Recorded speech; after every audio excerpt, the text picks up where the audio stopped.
Alright, mga absat, nandito tayo sa Congress TV Digital. Pahiram po. Bilisan lang natin ng konti. Pero parang gusto kong siguraduhin eh. Siguraduhin kung kwanto. Hindi tayo makaka-copyright. Gamitan ko lang pinagbabawal na technique. Matibay at totoong Wait lang. Matibay din ang ating pag-wait lang. Yawn. Yan, gamitan natin ng pinagbabawal na technique. Yawn, pwede na yan. mga ebidensya mula kay Madriaga. Yan naman ang pinahayag ng isang mambabatas sa Kamara matapos ang kumpirmasyon ng ilan nitong ibinahaging ebidensya para sa impeachment proceedings laban kay Vice President Sara Duterte. So mga absat ha, mga sasakyan na binanggit ni Ramil Madriaga, Diyos ko Lord, sa impeachment proceedings. Confirm, kumpirmado mga kakabsat. Ibig sabihin, nagsasabi ng totoo si Ramil Madriaga dahil lahat ng mga binabanggit na mga pinagbibili niyang sasakyan na pinabili sa kanya ng mga Duterte ay merong resibo mga kakabsat. Sige, nasa linya ng telepono si Earl Tobias. Earl? Earl? Earl, where are Earl? you? Greg, magandang tanghali. Yes, Earl. Go ahead, Earl. Greg, kanina nga nakausap natin itong si Public Accounts Committee Chairperson Terry Ridon at sinabi niya nga na bagamat may mga maibubutas at masisilip pa na kailangan i-cross-examine doon sa affidavit ni Madriaga, may mga ilang parte naman na napatunayan ngayong totoo. Ilan dyan ay itong lumabas na records ng ilang kotse at motorsiklong binanggit ni Ramil Madriaga. Mga ilang sasakyan, ha? Mag-confirm mga kabsat yung mga sasakyan. Napatunayan ngayong totoo. Ilan dyan ay itong lumabas na records ng ilang kotse at motorsiklong binanggit Kotse at mga motorsiklo mga kabsat ni Ramil Madriaga sa kanyang affidavit na umano'y nabili niya sa basbas ng pamilyang Duterte. Meron po siyang binabanggit na mga Harley Davidson, meron po siyang binabanggit. Harley, pero mo ilang milyon yung motor na laging ginagamit ni Kwan yan ni Rodrigo na yung tatay nilang karton. ng mga Ducati, meron din po siya binabanggit Ducati. ng mga Yamaha ng mga motor. Ito pong paglilista, ito pong mga LTO vehicles ay pagpapakita na yung pong aspeto ng pagkakaroon niya ng mga motor at ng mga sasakyan ay hindi po kasi sinungalingan kundi nakabatay po sa katotohanan. Yun!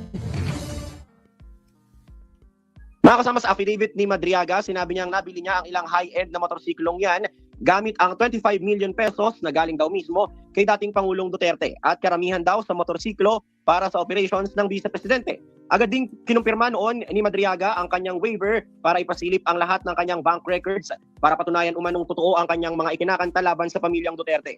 Sabi naman ni House Deputy Speaker Paulo Ortega, kung ganyan kabukas si Madriaga na mag-tell all at open all, pwede siyang maging star witness sa Siyempre, pag sinabi niya na tell all, di ba? Hindi lang tell half. Di ba? Gawin niya ng state witness yan. Si Madriaga, sigurado yan. Pag naging state witness yan, nako, sigurado. Tapos ang maliligayang ng mga Duterte. Di ba mga kabsat? Diyos ko Lord, Rudy, di ba Makwan? Diyos ko po. Kaling magtugma ang bank records sa kanyang sinumpaang salaysay. Sabi naman ni Chairperson Ridon, pag nagtugma yung mga bank records na mga napumasok doon na mga ini-deposit, nako po, yun yung pinambili ng sasakyan. Tapos ang tanong doon, kanino galing yung mga milyong-milyong pumasok at may sinabi pang bilyon, di ba? Diyos ko po. Pwede rin kasong kriminal ang kauwian ni VP Sara Duterte. So tatlo po yung mga proceedings po na pwede hong tumakbo, particularly on confidential funds misuse. So natapos na at nagtutuloy yung pong sa Commission on Audit. Ang paghalimbawa, nagkaroon ng ombudsman case against the Vice President in the future, I think yun po, pwede hong mangyari na maging state witness po si Mr. Madriaga. Mga absat, sinong may gustong maging state witness si Ramil Madriaga? Press 1. Press 1 sa mga gustong maging state witness si Madriaga. Press 2 sa mga hindi. Sigurado mga garapata yan. Press 2 sa mga ayaw kay Madriaga. Press 1 sa mga gustong maging state witness para mag-tell all itong si Madriaga.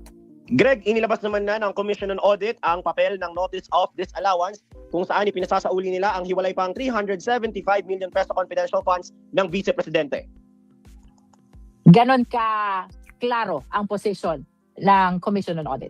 Well, it supports the allegation of misuse of confidential fund. Same is true pagdating dun sa tatlong notices of disallowance for 2023.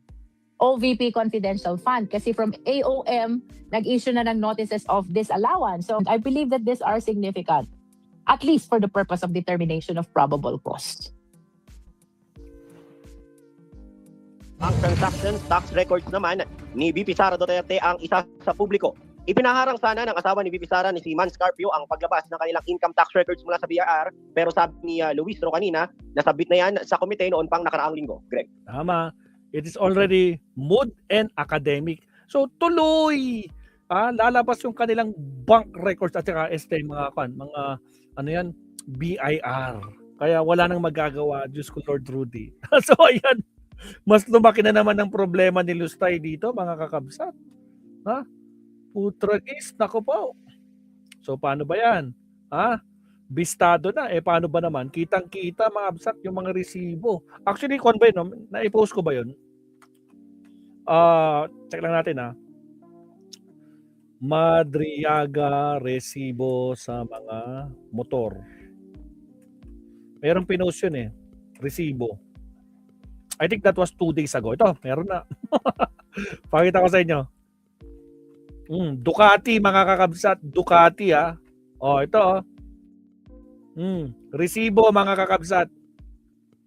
Ramil Madriaga, inilantad ang kopya ng reason ng high-end Ducati at Harley Davidson na ipinabili ni former President Rodrigo Duterte para kay Sara noong 2021. Tragis, milyon-milyon na motor. Diyos ko Lord, Ducati. Nako po, big time, one time. Naglabas ng resibo, mga kakabsat, di ba? 1 milyon ako, sabi naman sa Leonardo. Nakaupo puros pag nanakaw ang issue kay Lusta. Yun na nga, Sir Leonardo. Ay magagawa. Di ba? Diyos ko Lord Rudy. So paano ba yan? Paano ba yan? Ay, nako.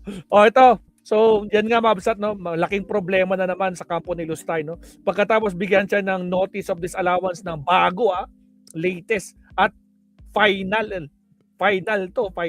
COA, no? Na kailangan isoli niya yung 375 million. Nako po, ito pa. Resibo, mga kakabsat. Ayan kita nyo, si Madriaga, Diyos ko Lord. Naglabas ng resibo. Wala na. Tapos na talagang maliligayang araw. Yan ang sinasabi natin, di ba? Kailangan matibay yung ebidensya bago dalhin sa Senado. Atat sila. Dalhin nyo na sa Senado. Sufficient in form, sufficient in substance na yan. Gusto kasi nila mahina yung kaso. Ngayon, lalong tumitibay. Tapos sa Wednesday, lalabas si Ombudsman Remulla at saka si Senator Trillanes. Wala na. Sino ba yung mga inaasahan natin? Tika, parang sino yung inaasahan na darating sa April 22. Alam ko na share ko to sa wall ko 22 hearing. Natin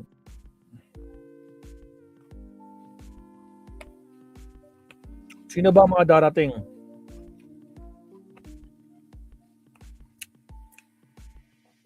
Sabi ni Representative Benny Abante, explosive revelation si Antonio Trillanes IV sa hearing laban kay Sara. Explosive talaga. Nako po.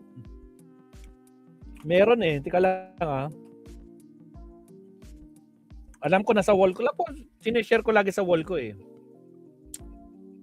Isingit lang natin yun, Mabsat. Wait lang. Ito. Ito. Sabi ko na nga ba, ito. Sinong inaasahan natin sa April 22, Mabsat? 3 days resource person. Day 3, resource person. Ombudsman, Jesus Crispin Remulla. Former Senator Antonio Trillanes. AMLAC representative to produce reports on possible convert transaction and suspicious kaduda-dudang transactions of the Vice President and her husband. Sino pa? BIR to present couple's tax record. Naku po. Wala na si Leonardo. At syempre, itong SEC record.